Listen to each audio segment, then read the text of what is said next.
Good evening, conscious creators. It's Jean Aaron, life coach, conscious creator like yourself. Welcome to the Conscious Creators Toolbox. We have a special edition tonight, and really a treat. We've got a friend of a brother, a friend of mine, and also a conscious creator like yourself. He's joining me tonight, and we're gonna get a chance to meet and talk a little bit about. We'll just get to meet him. Introduce you to him, and gotta get meet John Wesley. He is a spiritual teacher, like myself and some of you, and he's going to share a little bit about his journey. This journey that we're on. We're all on a journey.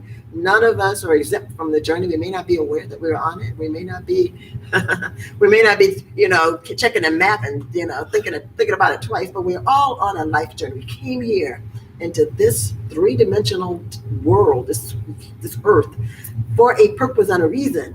And sometimes it's just a play. Yeah, there's nothing wrong with that either. But we came here for a purpose, and we come here and we're going to continue to be here doing our things until we complete that purpose, whatever it is. And John's going to talk about his journey.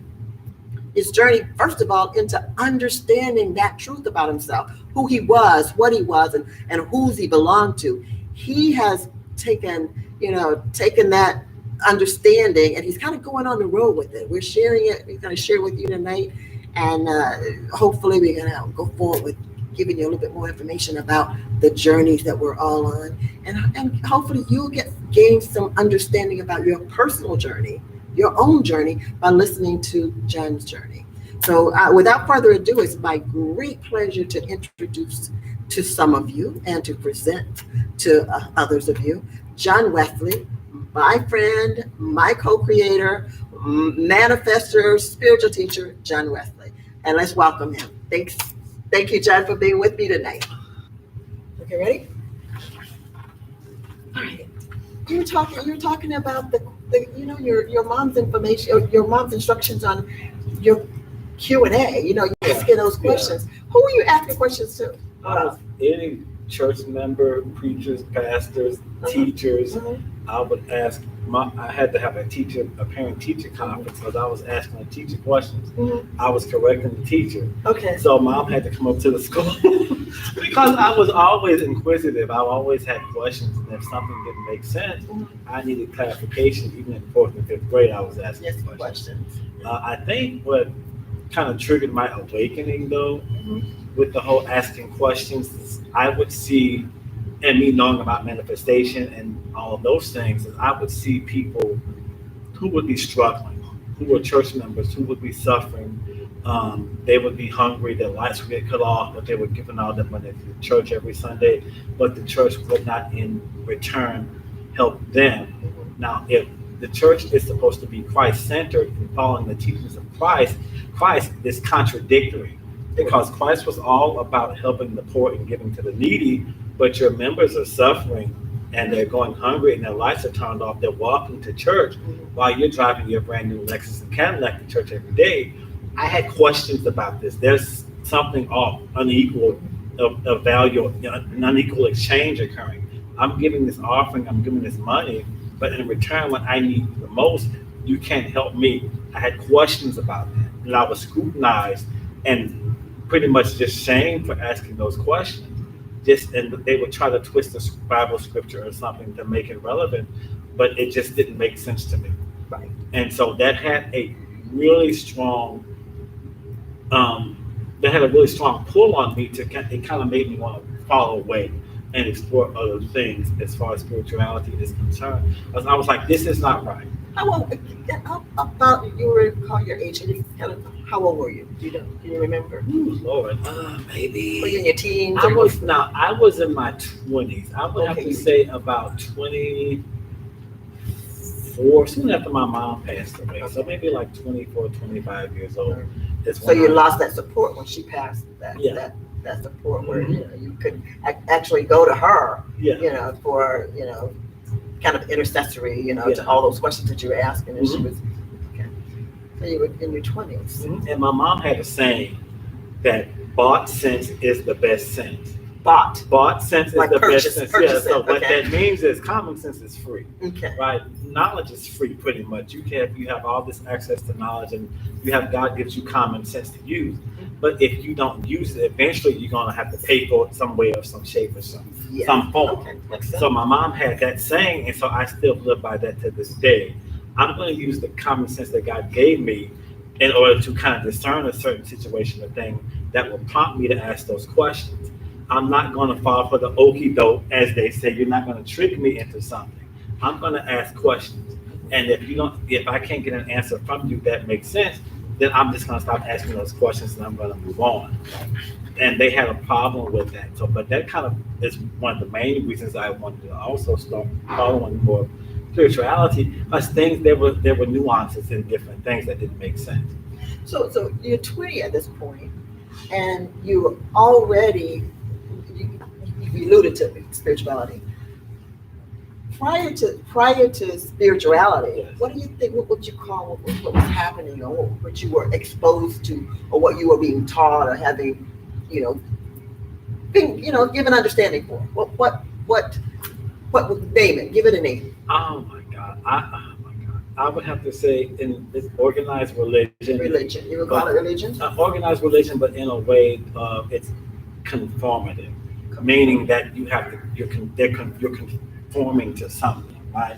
You have to, it's like being a sheep. I hate to use that term, That's okay. but you're having to conform to a certain belief system that may or may not have necessarily anything to do with biblical teachings. It's what's in the, what am I trying to say?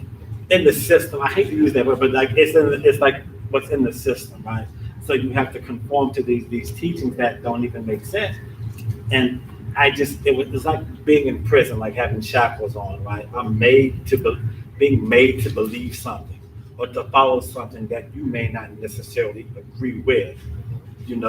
I know the Bible from Genesis to Revelation. I can teach. I used to teach it and can teach it now until this day. And a lot of the things that people say is not biblically sound. It does not make sense. I can give you so many examples. That's another topic. We may stay tuned for that one. We may want to stay tuned for that one, absolutely. But something that you said that I want to kind of go in this thing. Yeah. You called it religion, and you called it organized religion, and you said something about conformity. Yeah. Right? Do you think that? I remember you were really young. Yeah. Your mom died when you were in your early 20s. I'm taking it. Yes. So even earlier than that, when you were probably in your teens, and you were probably being taught how to be a Bible school teacher or Sunday school teacher, you probably taught Sunday school class when you were a teenager. I did. So during that period of time when you were teaching, did you feel like, how, as a teacher, how did you feel expressing your instructions or your lessons to your pupils, your classes? How did you were still questioning? So how did you feel? Did you feel a sense of like conformity, or do you feel like you were following the principles or the doctrine that was handed down to you to teach, or were you teaching something different? That's the question I want to know. It started out with, because you had to go on a lesson plan, books that were purchased, for the material that were purchased. So I was just going off of that, right? Just word for word, verbatim, going off of that. And then later on, I just started going, not to the extreme, I didn't want to kind of get off course, but I kind of would go against the grain a little bit. So I would be like, it says this and this and this, but even though you say this and this and this, how do you think? I would throw scenarios. So how do you think? So if this person did this to you, do you think they deserve this? I remember in the Old Testament, it talks about an eye for an eye or a tooth for a tooth. I'm like, okay, now let's use you as the example, right? You're a human being, you make mistakes. Do you think you should suffer that same consequence? Well, no, I don't think so. Okay, so let's look at it from a different angle here. I know we're just looking at it, we're reading these words and these phrases in this story, but put yourself in that character situation. And then what you do differently. my thing was just trying to get them. I had babies. I was teaching like children. Yeah. But I always wanted them to think differently. Like I always wanted to believe in themselves. Even back then, I believed in the power of thought. So I would always encourage them. You can be whatever you want to be in this world. Don't let anyone tell you anything differently. If you can dream it, you can achieve it.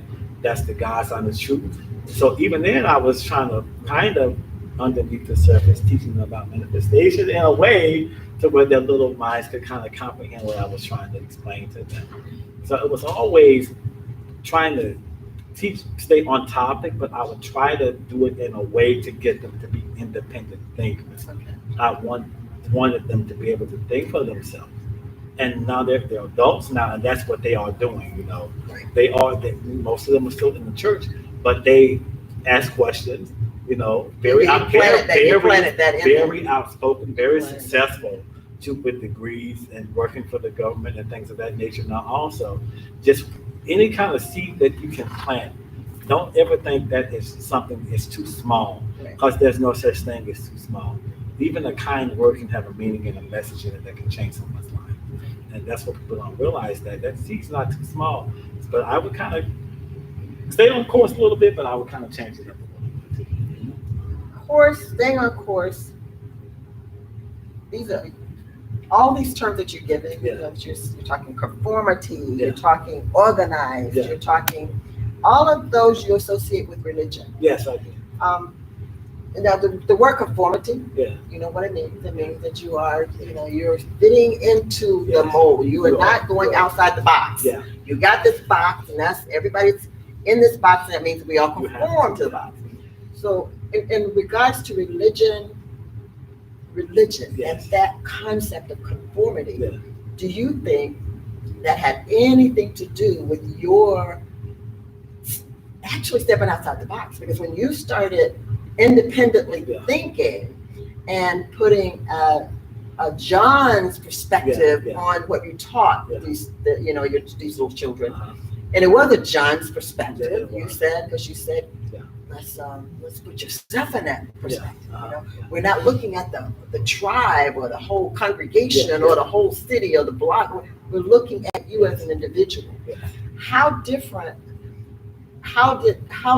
do you think? I mean, this is just an opinion. I'm talking about your perspective in this, because you're still on this journey.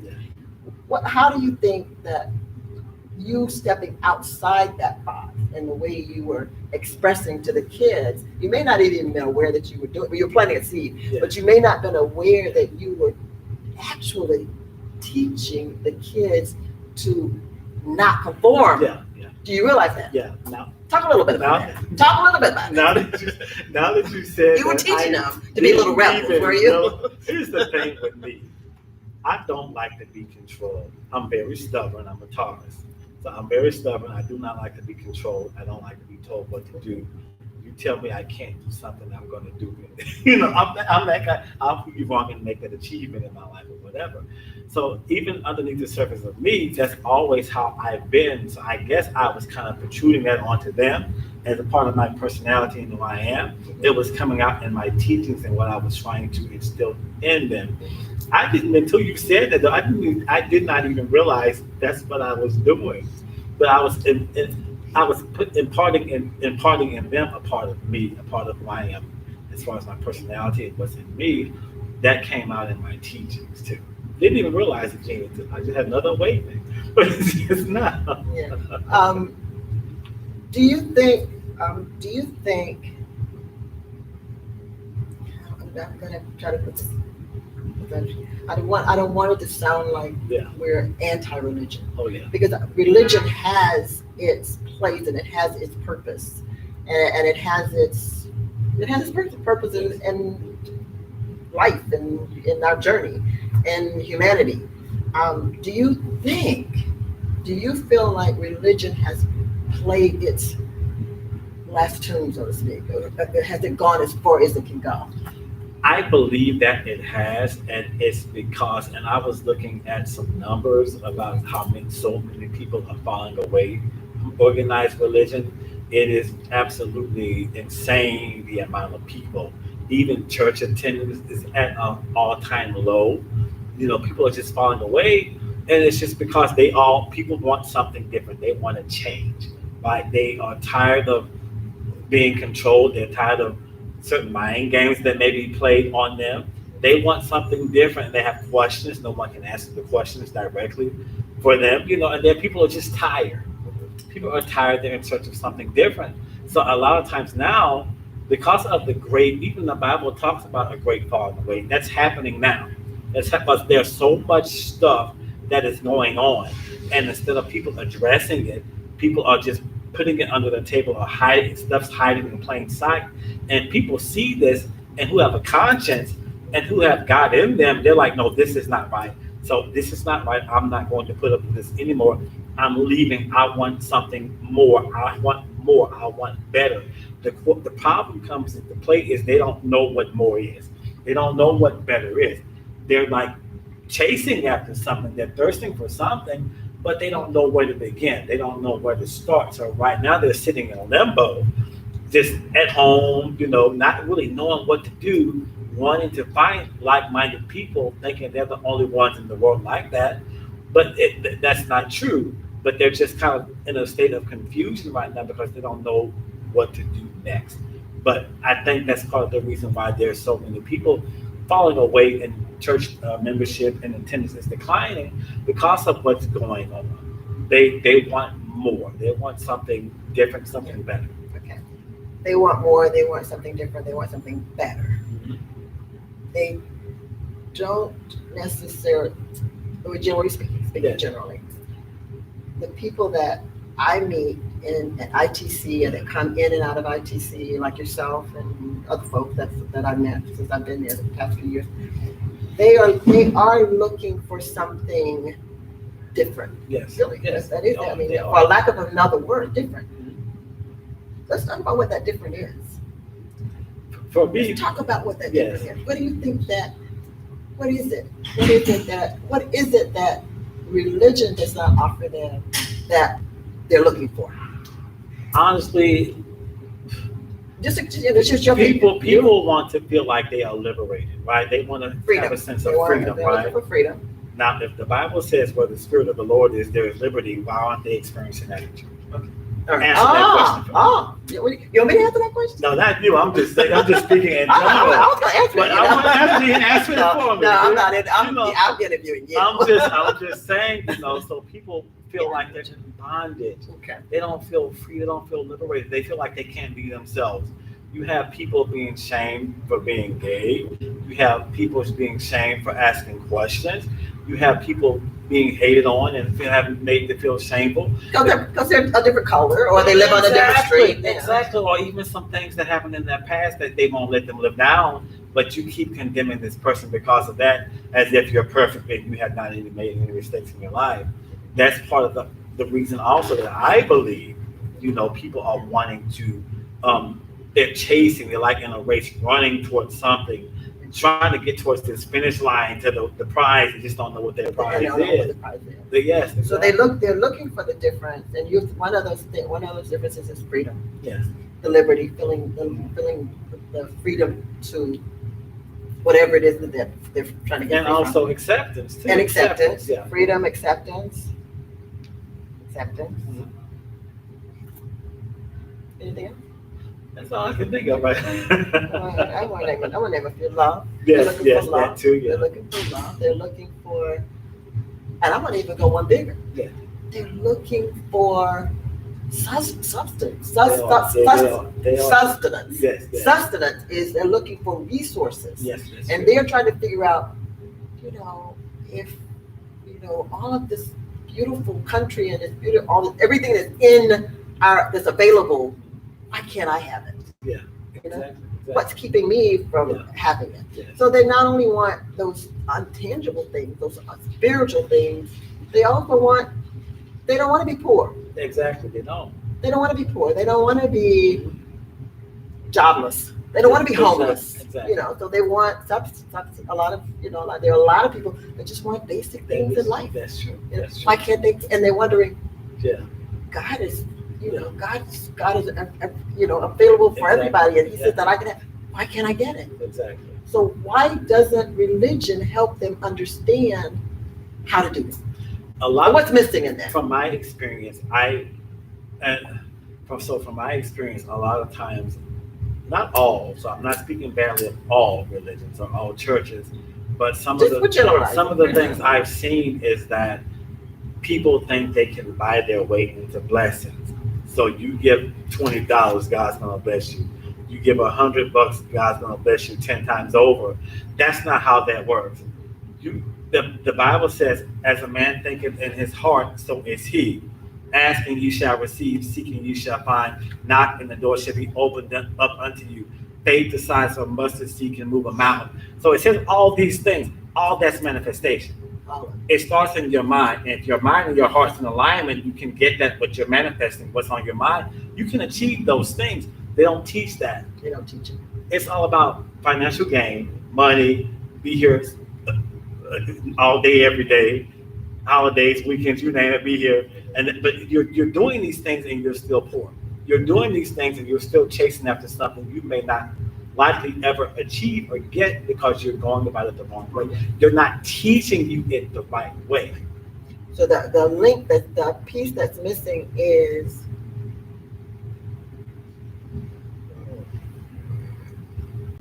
I don't want to put words in your mouth. I got where you're going with it, Jay. Go ahead. The piece in religion that's missing. No, let me back up. What religion does, and you agree with you, I'm making this statement and you take it from there. What religion does is it sets out the rules for the outer man. Yes. But what controls who we are and who we become is not an external man that leads the way. Exactly. Yes, so we'll take it from there. It's not an external man. What you have to understand is that, and I'm even working with a family member of mine now in regards to this, and it's actually working for her. So you don't have to live in poverty. You don't have to be poor. If you want that job, every job I've ever had, I've had some good ones I've manifested. Every last one of them. I was telling somebody about that earlier. And I've had some good jobs. And I have an associate's degree, and I have friends with bachelor's and master's degrees. They can't get who just look at me and they can't believe the positions that I've held. I've manifested these things because there's power in your mind. There's power in the way that you think. And I think that if more people would stop looking at it on an external fleshly thing, it's not flesh. It's not flesh. You can work your fingers to the bone all day long and die poor. Still on bills, still have a credit score of 350. Mm-hmm. You can't go about it that way. It does not work. It's meaningless. It's thoughtless. You're doing robotic things and achieving absolutely nothing. I think the American misconception is that work hard, get a job, and get married, have babies, retire, die. That's the American dream. That's not my dream. So you have the power to manifest anything that you want to. But it's not. It doesn't start from the flesh. It's not an external. It's spiritually. It starts within your spirit, in your heart, in your mind. It's not flesh. You can work your fingers to the bone, and you'll be a dead man still working your fingers to the bone. It doesn't work that way. It starts with your belief system, your faith. It starts in your mind, your heart, and it starts with you being in alignment with God or the divine. That's how that works. You can't do it on your own. You can do it on your own, but you're not doing it the right way. There's another way to do it, and it starts from within, not from the flesh. And that's something, of course, you just stole my line. Mm-hmm. But I want to talk about, I'm still wanting an understanding, and I want that understanding to be presented in a way that we're planting the seed. We may not get, they may not understand everything that you're saying and you're sharing, but understanding that religion, I will never say it wasn't necessary because it is. Yeah. The law is necessary. Yeah. Because until we get to the place where we understand the spiritual man and that inner man and that power of the imagination, power of the thoughts, to understand that, we know what it has to look like. Yeah. this is what it looks like. Yeah. But it doesn't have to look like toil, and it doesn't have to look like, Exactly. right? Because that's not gonna last. I mean, it's not gonna produce anything. It won't. You can work your fingers to the bone, and you're not gonna produce getting yourself out of debt, You won't. or putting that roof over your kid's head, or sending that college kid off. You're not gonna do that. You won't. You won't. Until you line up, like you said, Mhm. your mind and your heart, Mhm. all those your Yeah. thoughts, that Yeah. process of thinking. You're right. It's not going to happen. So that moves us to what you alluded to, is that in the spiritual man, that inner man, is really It's really the source. That's it. That's the source. That's So the law just lays out the Yeah. rules and regulations. Yeah. That's it. But the rules are, even if you follow it down to the letter of the Yeah. word in your physical self, Yeah. you're not going to gain heaven. You won't. And that's what we're taught growing Yeah, up. yeah. You want to go to heaven? You got to do this, this, and this. You can't do that, that, and that. That's what they tell us. That's what they tell us. That's contradictory. And you can keep doing it, but if your heart ain't in it, Yeah. what happens? What's happening? What's happening when you're busting your buns and you're doing all the right things, and you're going home and you are angry. Yeah. There ain't no love there at all, right? Nothing at Ain't all. no peace there at all. Exactly. So what's happening? You're miserable. And You're you are miserable. not miserable. You're miserable. There's so much life out there, so much that you can have. There's so much joy that you can achieve and acquire if you just learn to think independently and think differently. It will be liberating. If you just, that's the right thing to do. If you're sitting in a pew on Sunday and you're uncomfortable, and your answer to me is, well, I just go because it's out of tradition. Okay, what is that tradition doing for you? How is it satisfying your soul? If you're just sitting there uncomfortable, unhappy, and that church went every Sunday, just because it's what you, out of tradition, what your mom did, what your great grandmama Lucille did, they did these things, but you're just there to be there. But how is that satisfying your soul? How is that growing you spiritually? How is that enriching you spiritually? What are you learning? What are you gaining from that? Absolutely nothing. So you're sitting there, you're dead and you're dying. So that should prompt you to want to make that change. You only get one life, and it's your job to live that one life that God has given you. So you have to make the conscious choice of how you want to live that life. Am I going to sit here and be dead, or I'm going to physically doing everything to the letter that I can do, Yeah. but my heart isn't in it. Exactly. There's no joy in it. There's no peace in it. Exactly. It's just I do it, and I still don't feel like I'm any closer to heaven. Exactly. Are you going to go to the right side and just, you know what, I'm going to do something different. I'm going to believe this for my life. I want this for my life. I want to achieve this for my life. My children will never go hungry again. You know, my car, I will have a nice car. I won't have to walk to work ever again. You can accomplish that. And it's not And you can have peace about it. And you can have peace of mind. Exactly. You can have peace of mind about it. You know, you don't have to sit there and be unhappy. And, you know, if people question you or judge you for that belief, they can kick rocks. That's their problem. That's their problem. That's not your problem. You know? Do you think that religion asks much more of us than we can do? I think it has unrealistic expectations. I think religion forgets that we are all human beings, and we cannot live we're not God, we're not perfect, but you want me to be perfect, and I'm not. And so I think it has such unrealistic expectations to the point to where it stresses people out.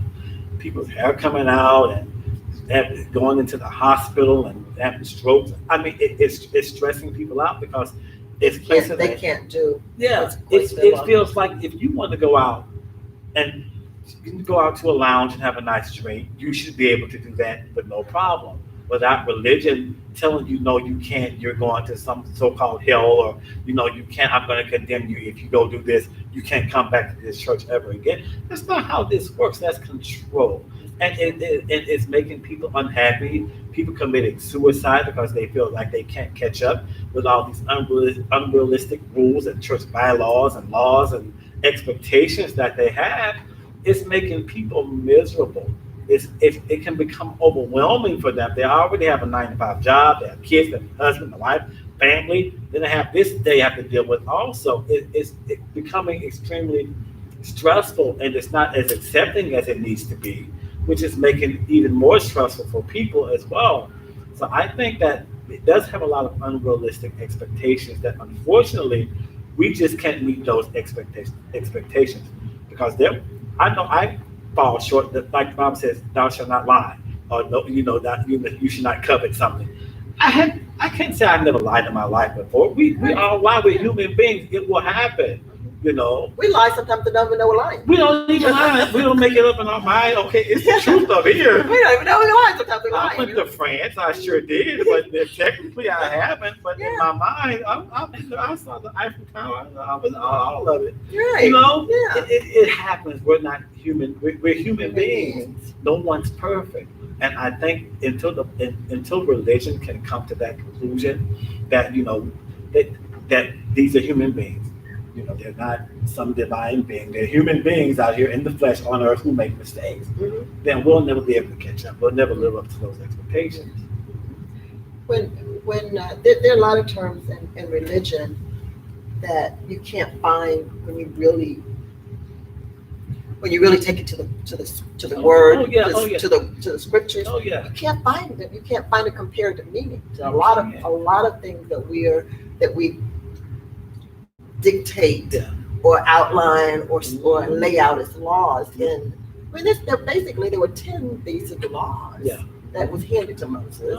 10 basic laws. Yeah. And we took those 10 basic laws and we got all these other rules and regulations that's tied to them. Yeah. And then you look at them and you say, well, of the 10 commandments, which one was talking about no smoking and no drinking? And exactly. Which one said that? I'm like, which one was it? I don't know. Exactly. It's like no smoking, no drinking. The Bible never said don't drink. He said don't become a drunkard to where you lose control of yourself and your ability. And I will tell you, I've been studying Hebrew. I've been studying Hebrew and do a little Greek. That the word drunken has nothing to do with alcohol. Exactly. In the Bible, okay? It has nothing to do with alcohol. Nothing. So when you say don't get drunk, it's a spiritual drunkenness. And something else that I have come to understand, and one of the curiosities that I had, and I wanted you to kind of talk a little bit about that, is understanding when you look at the Bible, not religion. I'm not talking about religion. I'm laying that aside because I think that the Bible, the Word of God, is the link between the two of religion and spirituality and Christ. But when you look at the Word of God and you're getting an understanding of it, do you really believe that it's talking about the outer man? Honestly, so I see that in two ways.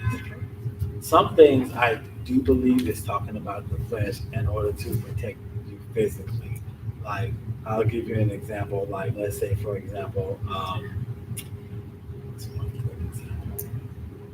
like God's trying to protect you, maybe like keep you from harm or something like harming yourself. Like, that's a good one I can think of though. I'm on the spot with this one. I'm gonna leave that one for food for thought. Okay. We gotta be talking about some things in the future about the outer man and the inner man, and specifically the link between, because there is a link between religion and Christian spirituality. In Christ, Christ movement. There's a link between, and Jesus Christ, that Christ, and that the Christ, the Son, that is the link. And that inspired Word of God came from. It didn't come from. It didn't. This is just my opinion. I don't think that it is. It's not a story about the physical person. Oh yeah, of course. Oh no. It's spiritual. It's spiritual. But of course, if you apply it spiritually, you will reap the outward physical manifestation of it. Okay. Mm-hmm. Your spiritual actions and your spiritual behavior dictates what you're going to see on the outside. That's the truth. So if you understand, in my opinion, I believe that if we understand that the inspired word is a history, it's a story of the inner man. It's that the awakening and the evolution of that, the transformation of the physical man. which in turn will create or manifest what we see That's the and truth. what we experience in the world. Mhm. I agree. Because that inner man is that's the internal part. That's the truth. Okay. So we're gonna I want to talk. We're gonna save that for talking about later. Okay. But I want to just real quickly kind of talk a little bit about conformity Yes. and religion and how limiting conformity can be, or how do you see conformity as benefiting man, human? How does it benefit us today? It just doesn't. It does not. It does not benefit you at all. It takes away your individuality. It takes away from you being who you are as a person, from you being the great creature that God created you to be. You wind up losing yourself when you conform. And then 10 or 12 years go by, you look back, oh my God, where have I gone? This is not me. This is someone else. We're like the collective, we're one and the same. No one's different. So I think that it's limiting. Conformity limits you because it takes away you being your individual self. But it also places you in a place where you can't think for yourself. You have to kind of believe what everyone else believes, right? So I'll give you an example. I had a nice little hat, a little Kango hat. I had a nice outfit on. I had a little hat on. I wanted to go into the church with my hat on. I looked good, so I wanted to buy my whole outfit into the church. And I went in there, and they were making me take my hat off, and I was like, "Well, why?" Well, because that's not God. Like, you can't wear your hat in the church. I'm like, well, Sister Sandra has a big fruit basket on her head on the front row. That's a hat. That's a hat. She got oranges and pineapples on hers, and you mean to tell me I can't wear my little hat? My little cap. She's like, young man, if you don't take that hat off, we're gonna have to ask you to leave.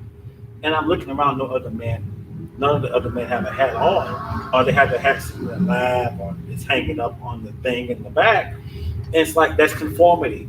I'm having to be like everyone else because you're making me do this. There's nothing biblical about this at all. The Bible does not tell me I cannot wear a hat, but you're telling me, and you're making it a part of religion to tell me that I cannot wear this hat. That's conformity. You're making me conform to something. Right.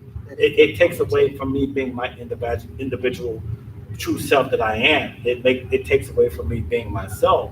And if a person continues in that for an extended period of time, they lose themselves completely. Now you're someone else. You're a creative person. You're no longer the person that God created you to be. It's like being made in a scientific lab. You're created to be something else. Yeah, like the cookie cutter. You just Exactly. That's exactly what it is. Mm-hmm. And that's pretty much, that does take away the individuality. Yeah. Right? When you think about spirituality, do you think of it in terms of individual? I do. Individual. Talk a little bit about just a little bit, because we're gonna talk about that. We're gonna save it for another time, but I want to kind of see where you know. I think where you're at with that. so. With religion, I had to be at church this day, this day, this day. You stand for this hymn, you sit down for this hymn, you stand up, you gotta do here, this. You can't wear your hat. Yeah, you can't wear your hat. Unless you got a fruit basket. You can't, most of the time, you can't wear earring, you can't do these different things. You're conforming. With spirituality, it's almost like a come as you are type of thing. We accept, you want to wear your hat, come on in. Or don't come. Or don't come. You gotta come. You don't have to come. It's not gonna affect your exactly. Your blessing. It won't affect who you are, and it won't affect your relationship with God either. It's all about you being yourself. If you want to Zoom us one day, we'll click one click away. If you don't feel like Zooming at all, it's fine too. We still love you regardless of that. It's non-judgmental. It's accepting of all faiths, religious beliefs, sexual orientations, genders, even religions. It's totally, in totality, it's accepting of everyone, and it extends love to everyone, no matter who they are, no matter where they come from. It extends love. And if you believe something different than I believe, that's okay. I'm not going to berate or beat you into believing something just because it's going to make me feel good that I converted you to believe what I believe. You may believe one thing, I believe something else, and that's okay. Maybe we can learn from one another. We have more in common than we think. Let's learn from one. Let's exchange some words and learn. It's more liberating. There's more freedom in that. I also have found that there's more dialogue in spirituality because you're talking and you're learning differences and this person believes this, and this person believes that, and so there are slight nuances, and you're learning from one another. It's very liberating. It's very informative. It's very educational, and I get a sense of freedom and so much love and so much acceptance. Not worried about being judged, not Right. worrying about being berated and talked down to, being accepted for who I am, John Wesley, as a person, my own individual, true and special self. No strings attached. You know, you don't want all my money. You don't want all these. I don't have to volunteer at the cookout unless I want to. Not being forced to do anything. That's what the difference is between religion, which is conforming to be made to do this, to be made not to do that, versus in spirituality, it's liberating and you can just be who you are, and we'll accept and love you regardless of that. Do you think that spirituality has, you taught the Bible, you taught Sunday school, Yes. you had Bible classes, some Bible school.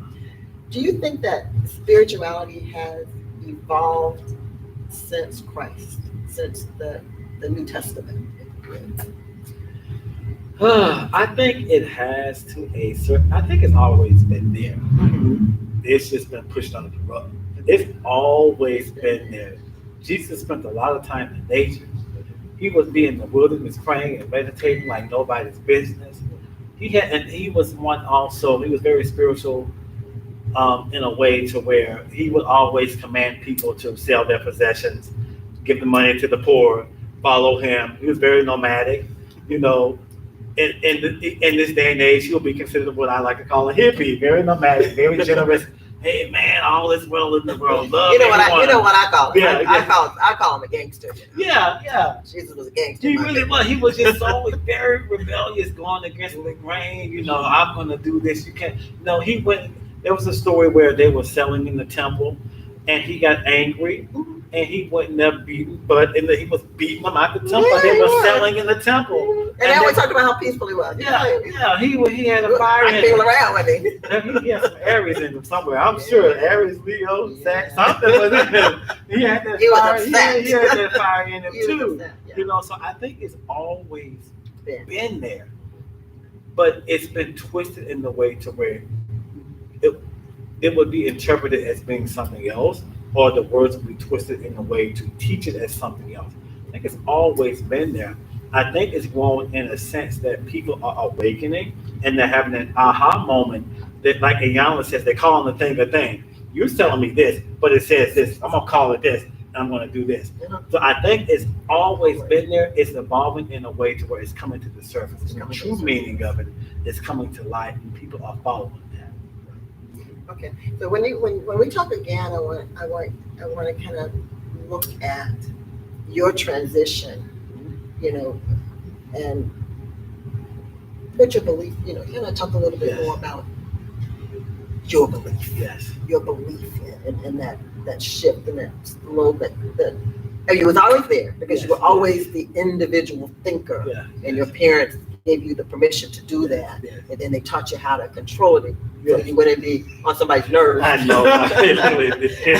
But you still managed to maintain that curiosity, and you still pursue that understanding that's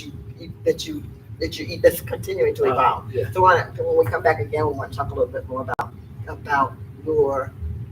that transition into that, and how it has affected who you are, and your manifestations, your what you manifested, what you plan to manifest, how you see life, progressing. And talking about you, and then I also want to kind of have you look outside of yourself and your connections and your relationships, and talk a little bit about how you adapted to, or how you, and I won't say adapted because we don't adapt. How you have managed to navigate the world in your life, in the process of evolving spiritually. It's an individuality. Yes. And I also want to kind of talk about the transition of overall, just the human collective is trans or evolving away from that conformed collective mentality to accepting and adopting that individuality what you started out with way long ago, Yes. and it's just evolving and it's becoming bigger, and more people are resonating with that individuality. Yes. And kind of talk about that, but I also want you to think in the process, in the meantime, Yes. think about why it feels like a threat Yeah. to organized religions, because it does feel like a threat. It feels like a threat. It is. We'll talk about that later. Talk about I got that some later. stuff for you on You that. got some stuff on that. Yeah. Okay. Uh-huh. All righty. Do you have anything else you want to kind of tell us or talk to us about before we round up? End up today. I appreciate you being with. I appreciate you taking the time out. It's an absolute pleasure to be here. Just I know there are more people like you and I out there. Absolutely. Who are just in limbo, who just feel like they don't have anyone to turn to, or they're afraid to speak up. They're afraid to ask those questions. They've left and they don't know where to go. They're confused. They don't necessarily want to deny Christ, which we're not saying we deny Christ, but they don't want to feel like that they're doing that, because a lot of times they're accused of denying Christ. It's an accusation. Right, but it's not, and it's not. Exactly. I can tell you a few stories about me, and I think one is really funny. Yeah. Is that I was told once that your grandmother would turn over in her grave if she knew what you were doing. Yeah. And I'm like, no, she wouldn't. I was talking to her last night, and she was telling me, go for it. So I don't know about what grandmother you're talking about. Mine was like kind of pretty down with it. So you're accused of that because it's a lack of understanding. I think. Yes. I really think that. And when you don't understand something, it's a threat to you. Exactly. And when you're threatened, it builds fear. It does. And when it builds fear, you're gonna react. It's a reaction. Exactly. So we're gonna talk about that. We're gonna want to talk exactly. So just to encourage we're people. not gonna, we would never deny Christ. In fact, that's who I follow. Exactly. That's who I follow. I follow that gangster. Exactly. I ain't gonna turn over no tables or nothing like that. But like I have to. But that's who I follow. I put my sandals on and I walk the dusty roads too, Exactly. and I try to get people to understand that it's about loving, and it's about accepting, it's about being compassionate, it's about giving and receiving. It's a two-way street. Exactly. You can't give if you got nobody to give it to. Exactly. And you can't receive if nobody's giving. So, let's get clear and plain about what he taught. Exactly. Not this is what I think. No. This is what he's saying. Exactly. And let's just be clear about what he's saying. So that's where we are. And if you want to call that denying, no, I'm not. I'm denying what you say. Exactly. Because I don't think that you understand. This is what he's saying. And that's what people need to hear and understand, that you're not. And that's what you want. You're gonna help them understand. Because you're not doing anything wrong. Absolutely. God gave you a mouth to ask questions. If you're inquisitive, that's okay. Be inquisitive. Ask those questions for better comprehension and better understanding. There's nothing wrong with that. We are inquisitive by nature anyway. You're not doing anything wrong. There are more of us out here than you think, so you're not alone. We're all spiritual beings. There are a lot of people who are going against the grain, being independent, thinking for themselves, who want something more, want something better. So we're all here for you, and like Jean said, we'll just continue the discussion and the topic in the future. Okay, great. Thanks for being with me. I appreciate it. I came all the way to California to do this. Yes. All the way to LA to do this, and to get to see you guys. And I appreciate the time, time spending with you. Yes, okay? I do the same. Thank you, Jim. It's been a pleasure. It's been a pleasure. Thank you. That's all tonight, folks. And we will talk to John again. And if you have any questions that you would like, for John to elaborate on, or you have a question about, or you want to share your story and kind of get your take, give us drop us an email, info@jeanaaron.com, or you can message me at if you do Facebook, or just shoot me a message, and I'll pass it on to John. We'll be getting together with you. We're not sure exactly what kind of schedule we're going to pull out and set up for us, but we are going to do do some more talks like this in the future. I will let you know that John is one of my spiritual teachers. I'm his life coach, but I'm my spiritual teacher. Yes. I'm his manifestation coach. Yes. Not that he needed, because he's been manifesting some serious jobs. Okay. He came out to LA like I'm getting ready to move to LA. Yeah. Like, okay, next thing I know, he got a job already waiting for him. So he knows how to do it. Yes. But anyway, we appreciate you guys being with us, and we will see you next time. And until then, manifest best. Manifest best. Take care.